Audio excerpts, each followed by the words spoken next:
आपण धनत्रयोदशी हा सण साजरा करण्यामागे काय कारण आहे? निश्चितच आर्थिक अडचणी दूर होऊन घरात भरभराटी राहू यासाठी देवाची आराधना. तर या दिवशी भक्त मनोभावे पूजा तर करतात, परंतु पूजेसह काही सोपे कामं केले तर धनासंबंधी अडचणी दूर करता येऊ शकतात. कारण या दिवशी शुभ कार्य केल्याने त्याच्या 13 पटीने लाभ होतो असेही म्हणतात.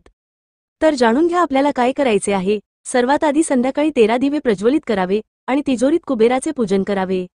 नंतर चंदन, धूप, दीप, नैवेद्य याने पूजन झाल्यावर आरती करावी आणि मंत्र पुष्पांजली अर्पित करावी.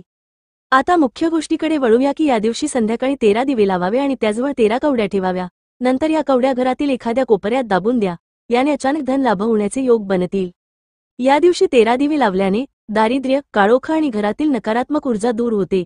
या व्यतिरिक्त प्रयत्न करावा की या दिवशी घरातील प्रत्येक सदस्यासाठी भेटवस्तू आणावी. कुटुंबातील लोकांसाठी खरेदी करावी. इतर लोकांसाठी गिफ्ट या दिवशी खरेदी करू नये.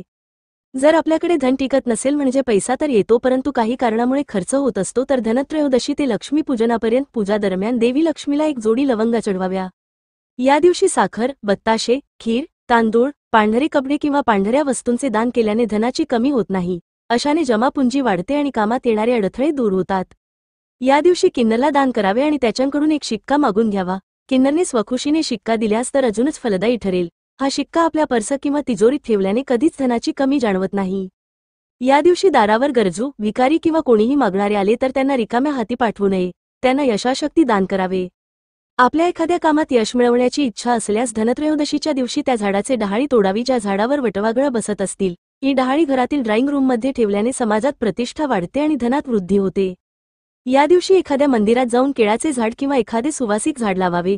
जसं जसं झाड मोठे होईल तसं तसं यश वाढत जाईल.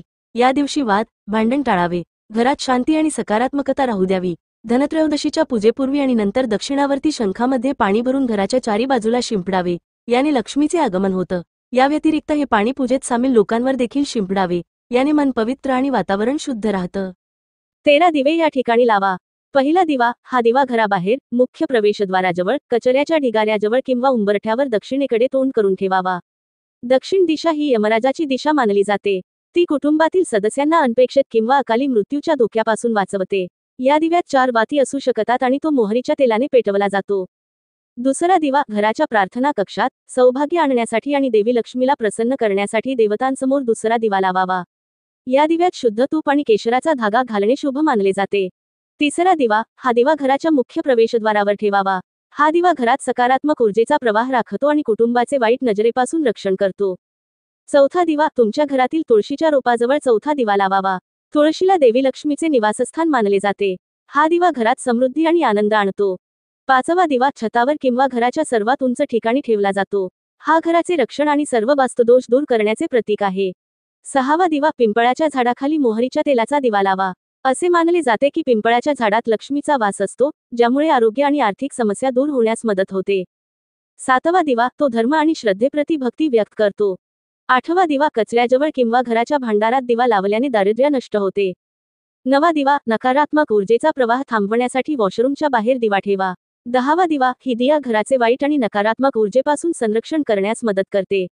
11वा दिवा, उत्सवाचे वातावरण आणि उत्सव टिकवून ठेवण्यासाठी. 11वी दिया घराच्या छतावर किंवा घराच्या उंचीवर ठेवा. 12वा दिवा, धनतेरसच्या रात्री वेलीच्या झाडाखाली दिवा लावल्याने संपत्ती आणि सुख, समृद्धीमध्ये विशेष वाढ होते. 13वा दिवा लावणे शुभ मानले जाते, जे जीवनात सकारात्मकता आणते.